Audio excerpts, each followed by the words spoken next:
চাকরি প্রত্যাশী আমার ভাই ও বোনেরা, আশা করি আপনারা সকলে ভালো আছেন। আমিও ভালো আছি। ভূমি রেকর্ড ও জরিপ অধিদপ্তর ভূমি ভবনে যে বিশাল বড় নিয়োগ বিজ্ঞপ্তি প্রকাশ করেছিল, এখন পরবর্তী ধাপে কোন কোন পদের পরীক্ষা হবে আমি শুরুতে বলে দেই আপনাদের। ওয়েট না করে, যে পরবর্তী ধাপে দুইটা পরীক্ষা হবে, এটা আগেও বলছি, এখন আজকে বলে দেবো যে পরবর্তী ধাপে কোন কোন পদের পরীক্ষা অনুষ্ঠিত হবে। সেগুলো এমসিকিউ হবে না, সরাসরি লিখিত পরীক্ষা অনুষ্ঠিত হবে।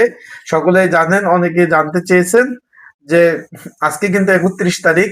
আজকে কিন্তু অলরেডি ভূমি রেকর্ড ও জরিপ অধিদপ্তর থেকে একটা সভা বা পরীক্ষা সংক্রান্ত মিটিং কিন্তু অলরেডি হয়ে গেছে, সকলেই জানেন। এখন পরবর্তী ধাপের আপডেট আপনারা জেনে নেন। তার আগে বলে দেই, আপনারা যারা আমার ইউটিউব চ্যানেলে নতুন, তারা অবশ্যই আমার ইউটিউব চ্যানেলটা সাবস্ক্রাইব করে রাখবেন। আর আপনাদের যে কোনো প্রশ্ন, কমেন্টস, কোনো ধরনের চাকরি সংক্রান্ত জিজ্ঞাসাবাদ যদি কিছু থাকে, আপনারা সেই বিষয়ে কিন্তু অবশ্যই নিচে কমেন্টস বক্স আছে, সেখানে মূল্যবান মন্তব্য প্রকাশ করতে পারেন। এখন চলুন ভিডিওটা শুরু করে দেই।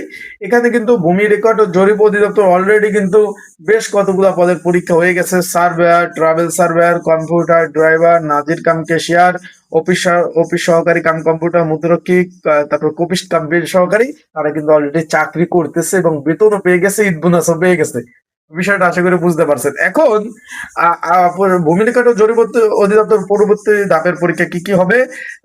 এখানে কিন্তু আমি একটা বলে দিই, চেয়ারম্যান যে পদ ছিল 145টি শূন্য পদ, 20তম গ্রেড। এটা কিন্তু গত 2025 সালে 17 অক্টোবর চেয়ারম্যান পদের কিন্তু এমসিকিউ পরীক্ষা হয়ে গেছে।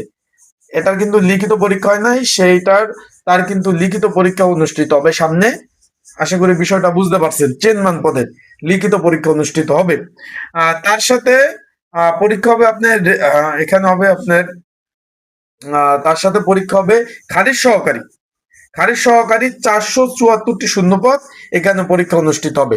এই দুইটা পদের কিন্তু পরীক্ষা অনুষ্ঠিত হবে। আমি এই ভিডিওটা দীর্ঘ বা লং করলাম না, যে দুইটা পরীক্ষা চেয়ারম্যান এবং খারিজ সহকারী পদের পরীক্ষা অনুষ্ঠিত হবে। যারা পরীক্ষার্থী রয়েছেন, পরীক্ষার প্রিপারেশন, প্রস্তুতিমূলক সাজেশন রয়েছে,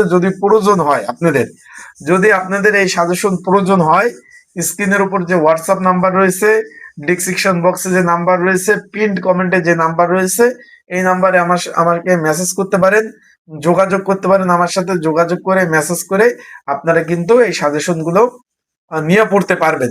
আর একটা বিষয় হলো ভাই, চলমান সরকারি চাকরিতে অনেকগুলো নিয়োগ চলতেছে, অনেক। যেটা বলবো যে যুব উন্নয়ন অধিদপ্তর, তারপরে আপনার সেতু কর্তৃপক্ষ, বিদ্যুতের, তারপরে আপনার এখানে রয়েছে আপনার তথ্য প্রযুক্তি, বিভিন্ন নিয়োগ চলতেছে। তাই চলমান রাজস্ব খাতে সরকারি চাকরির বিআইডব্লিউটি এরও কিন্তু নিয়োগ চলতেছে। তাই ঘরে বসে ঝামেলা যারা ত্রুটি মুক্ত আবেদন করতে চান, একই হোয়াটসঅ্যাপ নাম্বার, এই নাম্বারে যোগাযোগ করতে পারেন। ঘরে বসে ঝামেলায় ত্রুটি মুক্ত আবেদন করতে চাইলে এই নাম্বারে যোগাযোগ করতে পারেন। এখন আপনারা তাহলে তো বুঝতে পারছেন যে চেয়ারম্যান এবং এখানে খারিজ সহকারী 16তম গ্রেড, চেয়ারম্যান 20তম গ্রেডের পরীক্ষা অনুষ্ঠিত হবে। খুব দ্রুতই আপনারা কিন্তু নোটিশ পেয়ে যাবেন। এখন আপনারা কে কোন পদের পরীক্ষার্থী, কোন পদের পরীক্ষার আশায় এখনো অধিক আগ্রহ নিয়ে বসে আছেন, তারা কিন্তু অবশ্যই কমেন্টস বক্স আছে, এখানে কিন্তু মূল্যবান মন্তব্য আপনারা প্রকাশ করবেন যে আপনারা কে কোন পদ সংশ্লিষ্ট তথ্য আপনারা জানতে চান। অবশ্যই আমি সেই পদ, আপনারা অনেকে বলেন যে ভাই আমি তো অনেক কমেন্টস করি, আপনি অ্যান্সার দেন না। এখন আমি উদাহরণস্বরূপ, আমার মোটামুটি প্রায় 6,000-এর কাছাকাছি ভিডিও আপলোড দেওয়া আছে। এখন প্রত্যেকটা ভিডিওতে একটা করে কমেন্ট আসলেও 6,000 কমেন্ট, এগুলো কি পড়া সম্ভব, মানে রিপ্লাই দেওয়া সম্ভব? আমি কিন্তু সব কমেন্ট গুলো পড়ি। পরে কি কি হয়, পরবর্তীতে দেখি কোনটা বেশি গুরুত্বপূর্ণ, সেগুলা কিন্তু আমি কিন্তু অবশ্যই সেই টপিকস নিয়ে কিন্তু ভিডিও তৈরি করি। আর আমার হোয়াটসঅ্যাপ নাম্বার তো দেওয়াই আছে। সেখানে আপনারা কিন্তু আমার হোয়াটসঅ্যাপ নাম্বারে অনেকে মেসেজ করেন, সরাসরি ফোন দেন।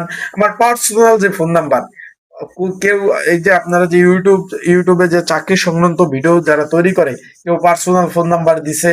আমি কিন্তু আমার ইউটিউব চ্যানেলে প্রত্যেকটা ভিডিও আমার পার্সোনাল ফোন নাম্বার দিয়ে দেই। আপনারা ফোন দেন, বিভিন্ন পরামর্শ জানতে চান, আমি কিন্তু সেই পরামর্শগুলো আপনাদের আমি দিয়ে থাকি। এবং অনেক সময় ব্যস্ততার কারণে ফোন ধরতে পারি না, কম কথা বলা হয়, অনেক সময় যখন ফ্রি থাকি আপনাদের পর্যাপ্ত পরিমাণ যতটুকু তথ্য, সেই তথ্য কিন্তু আমি দেওয়ার চেষ্টা করি।